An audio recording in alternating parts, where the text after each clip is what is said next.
Let's move on and look at the French newspapers. Nick Rushworth with us here today. And you're talking about hope today, aren't you? Or the message from François Hollande.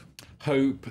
We've kind of heard that campaign slogan before, and time for change. That's what the Socialist Party candidate here in France, François Hollande, is going for this morning. There you can see the front page of Libération. And Le changement, c'est maintenant. Change is now. Time for change. Now, he's written a letter to the French people saying he is the candidate of hope, and France has not had that hope for many years now, far too many years, he argues, and he punches away, saying in that piece there, you can see the letter there published in Libération, he's saying France has been brought down, weakened, damaged and degraded. Now, he says that the 5 years under President Nicolas Sarkozy have turned out to be lots of blah, blah, La présidence de la parole, presidency of words, not actions. The editorial says that Hollande now is fixing the problem he was having just after being selected as candidate. He had a honeymoon period where he was accused of sort of being lackluster and vague on his policies, but the paper there in that piece is saying he is now laying out his roadmap, giving his bid for office some momentum. That editorial there is headline Kairos, which apparently is Greek for the opportune moment. Okay, now you picked out some other politics for us. This one is in Le Président aujourd'hui en France.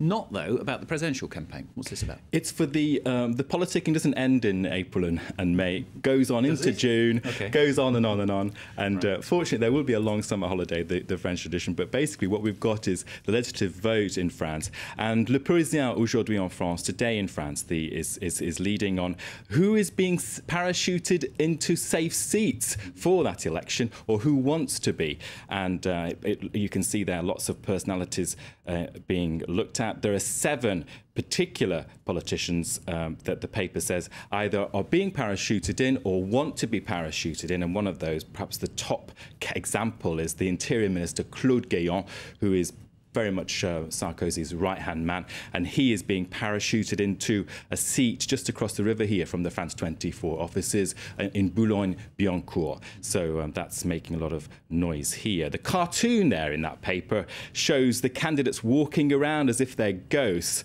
and one person's asking, who are these people? And the guy says, oh, well, they're the parachutes, the ones being parachuted in. Excellent stuff. Now, you got some more politics that you found for us in Le Figaro. Perhaps surprisingly, though, they're talking about the American elections, President Barack Obama and the Republican race at the moment. Well, the paper leads with a photo of Barack Obama, who's pretty much out of the picture as far as the Iowa Tuesday caucus goes. It's the Republicans that are centre stage, but anyway, that's their point, is that now the Republicans have got to find a genuinely serious contender to run against him. Now, the editorial on that front page sort of strikes a contrast there. You can see it between Obama and Sarkozy and Romney and Hollande. It says that Mitt Romney, who's the favourite for Iowa Tuesday, they say, well, he's vague on his policies and lacks charisma and hasn't got the momentum going. Very much, the paper argues, similar to François Hollande.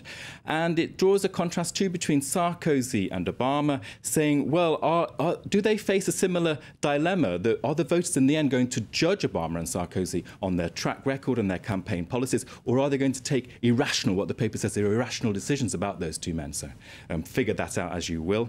Staying with Le Figaro, I saw a piece about Senegalese politics, and Abdoulaye Wade is seeking a 3rd term at the age of 85. And the singer Youssou N'Dour, who's hugely popular worldwide, has announced he's going to run. Now, the paper says in that piece that he is popular but inexperienced, and what could go against him is the caste he belongs to, the griot caste, which would hit his support. And the paper in that piece saying tension ahead of this election has rarely been seen in the country at the moment. I'm going to end quickly on Le Parisien. French fans of Michael Jackson are going to take Dr. Conrad Murray to court. That's in France. They say they suffered severe trauma and want damages after the death of Michael Jackson. I'd like to see that one succeed. That would be interesting. All right, Nick, thank you very much. Nick Rushworth here with his look through the French papers.